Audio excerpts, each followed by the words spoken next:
Well, all right. Welcome back to As It Should Be. This is Paul Bertolino here. And, welcome back to our Singles of the Year series. This is 1956. 1956. We're just plowing through the 50s here, aren't we?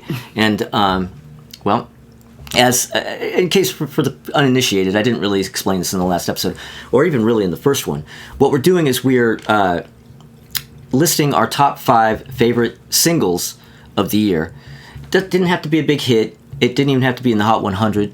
Just had to be a single that maybe made some sort of a dent. There had to be some sort of pop culture sort of awareness of some sort of this record. I mean, it couldn't have been like some indie single that, Nobody heard. And, so in the 50s we're doing our top 5. Once we get into the 60s, it's going to be top 10s. And, now we're going to 56. And this time we're starting with Tommy. Well, all right. All right. Let me get my trusty list ready here. So, 1956 starting to feel even more like the 50s to me. The 50s that I was expecting it to be when we started this project. And I was like, oh, this is going to be amazing. Now 56 is looking much more like that to me. So I do have some honorable mentions. I've got In the Still of the Night by the Five Satins. Oh, Shodo Shobido. Satins, yeah. And Little Richard with Rip It Up. I mean, Little Richard.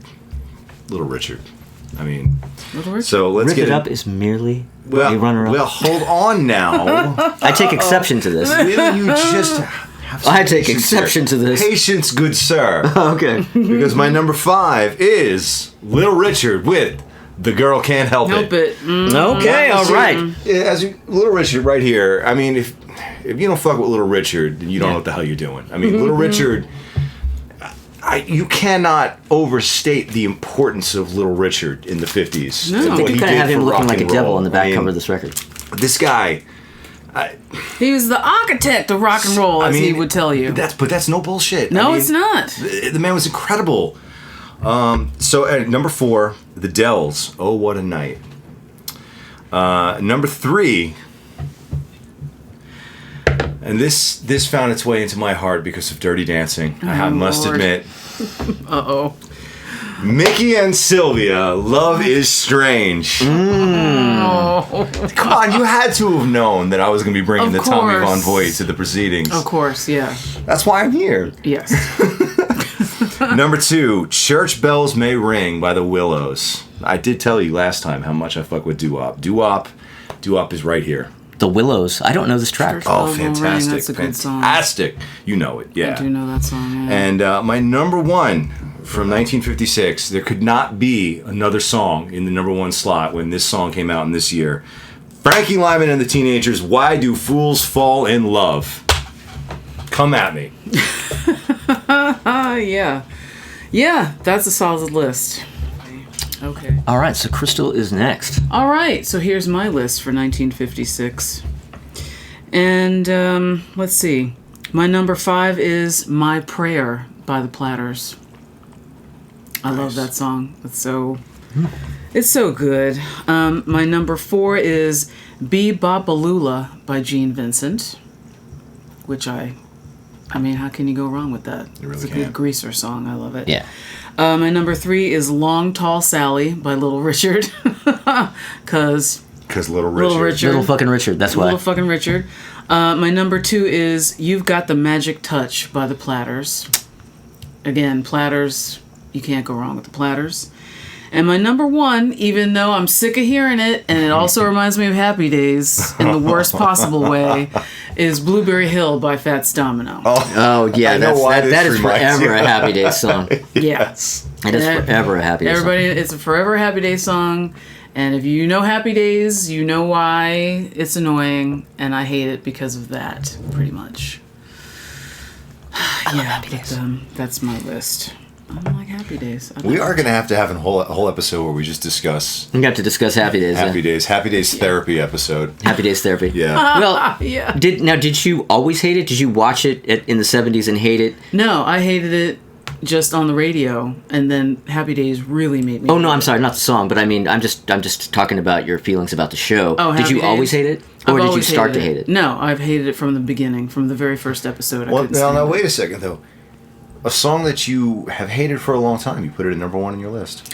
I love the song, even though I'm sick of hearing it and Happy Days ruined it for me. So you're just trying to be completely... But objectively, it's still a great fucking song. I will, if it comes on the radio, I'm not going to turn it off. I'm going to listen to it. And it is Fats. I mean, you can't really... That's true. You can't fuck with Fats. I'm not mad at him, but yeah. Guess that makes me next, right?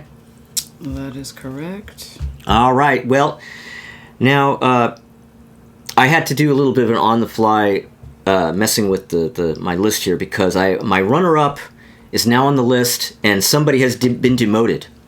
And the person who has been demoted to a mere runner-up is Elvis. Oh. Elvis, Don't Be Cruel. A perfectly good Elvis song, but he's going to have to be runner-up. Okay, so my number five on the list is Carl Perkins with Blue Suede Shoes. And it's so funny that I demoted Elvis, and I never really was a big Elvis fan anyway. I mean, you're not going to be seeing a lot of Elvis on my lists. In fact, this may even be the only time he comes up on my lists. But when I was a kid, I thought Blue Suede Shoes was Elvis. A lot of people did. Oh, yeah, a lot of Even people when I was like That was a 4 common or 5 years misconception. old, I thought that was Elvis. But I loved it. And, so track number 4 is the song that I'm bringing in from the runners-up. And that is The Five Satins with In the Still of the Night. That was in my runners-up, but I am giving that one a slot. I really love that track. I looked at this and I'm going, wait a minute. That's one of my favorite songs from the... Why is Don't Be Cruel on the list and not The Five Satins? Well, that wrong has been righted. Okay. Okay, so track or song number 3 is Blue Monday by Fats. Yeah. Fats Domino. Yeah. I don't think I always thought that much about Fats Domino in general. I mean, he didn't really penetrate my brain that much. But then when I thought about the songs, I realized I like all of his songs. Yeah. Like, he doesn't have a bad song. Like, not only do I like his songs, but his versions always completely gobble up and spit out anybody else's version.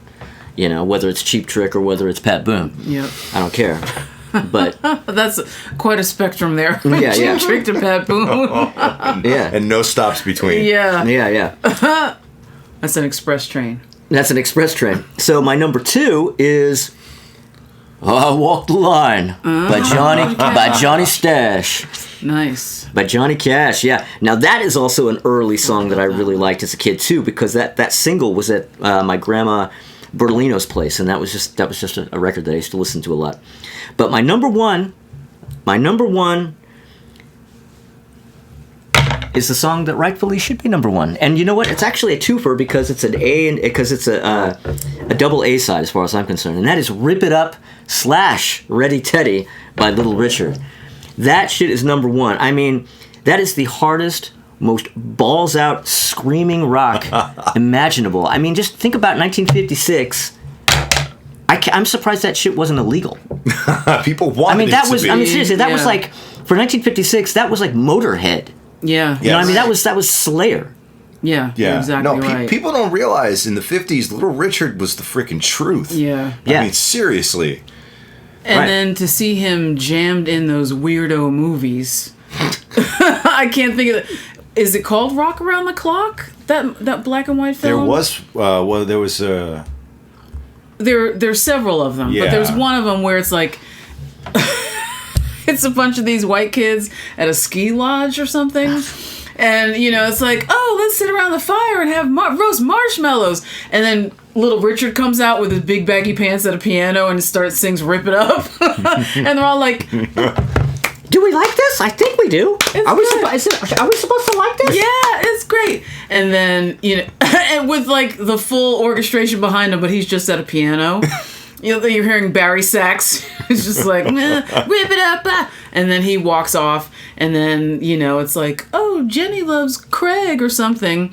And then like Bill Haley walks in. It's just these random people just walk in, sing their song, leave. Oh, a little soap opera. Come in, sing your song, leave. And that's it. I would want to live in the 50s if that was what it was really like. I Just hang out know. with your friends, and every once in a while, Little Richard just like shows up and does a Shows up song. and does some songs. I'm down with that. Yeah. It's pretty good. And now it's the We've got song. the Now worst of the is year. 8. Worst of the year, yeah. Worst of the year. Yeah, Worst of the I'm glad year. you said that because as you may notice, people watching this, there's cuts. There's cuts. There are cuts. Because for technical reasons, I'm not going to go into. And every once in a while, I come back here after having cut and started again, and I go, What are we doing? "Where are we? What are we doing? Who are these people? Why are these people in my this apartment?" Studio? Yeah, we're talking about Tears for Fears, the new Tears for Fears album, right? Wait, no? So I had a moment of like, we're going, wait, who's doing their list next? But it's time for us to get The worst of the year. worst of the year. Worst. So I do have a runner-up for worst of the year. I've been referring, as I said before, to any runner-up for worst of the year. I'm calling them dishonorable mentions. So I think that it was pretty hard for me to find a worse song than "Standing on the Corner" by the Four Lads.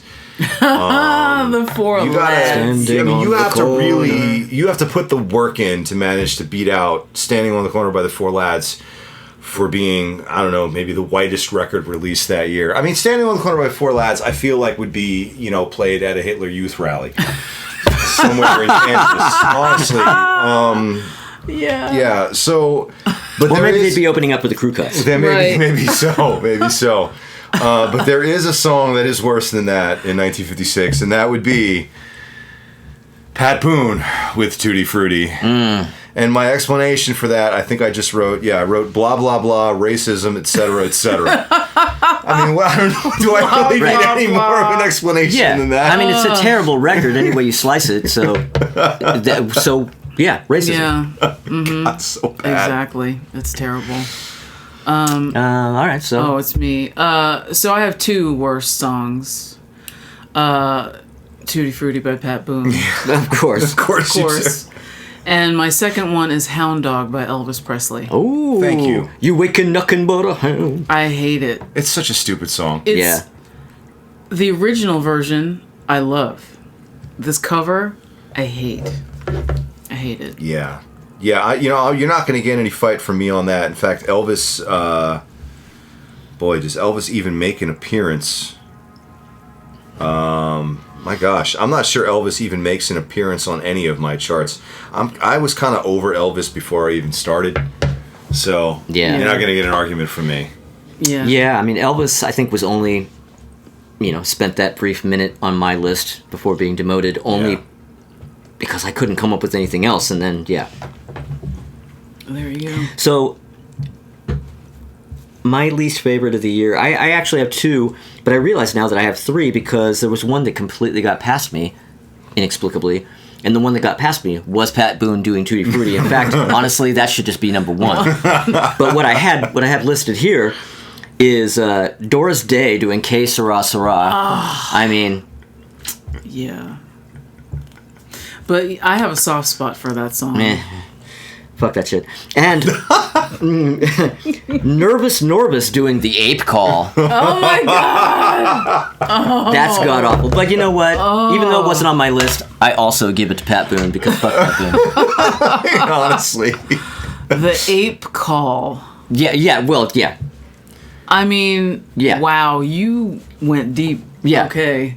No, I there's, haven't thought of that song, have not heard anybody say that song in eons. there's going to be more of that as we get into Ooh, 57, 58, and child. 59. The novelty records that start coming out are Oh just yeah. Oh, they're real Some howlers. egregious ones. Some Yeah. real bad. Yeah. Oh man, the So there we go, 1956. All right, so there you go. That was 1956. Thank you for spending 1956 with us here at As It Should Be, the world famous As It Should Be malt shop. Yeah, tell us Malt tell us shop. in the comments what your least favorite song of 1956 is and why it's Tutti Frutti by Pat Boone. Yeah, Yes. it better be. Yeah, don't even bother to comment if Tutti Frutti is not your least favorite. But if you can come up with something that actually could dethrone Pat Boone, do let us know. Yeah, I'd actually really be curious. I'm Do very let us know. interested to know if anybody could top that. But yeah, thank you, anybody, for watching these videos, and thank you for subscribing. And if you subscribe, or if you haven't subscribed, subscribe. And if you do subscribe, Keep watching. yeah, and if you do subscribe, Tell your Unsubscribe. friends. Yeah, if Click- you- and then click the little bell. resubscribe. yeah, and click the little bell. Tell your friends to subscribe. Right. What they said. All right, so, but if you do subscribe, click the little bell, because you're going to want notifications, I assure you. Yes. And like and comment and all that kind of shit. And it's now New Year's Eve. 1956 is about to turn to 1957, but it's 11:55. Yeah, it's going to be coming pretty soon. Thanks, everybody. See you next time.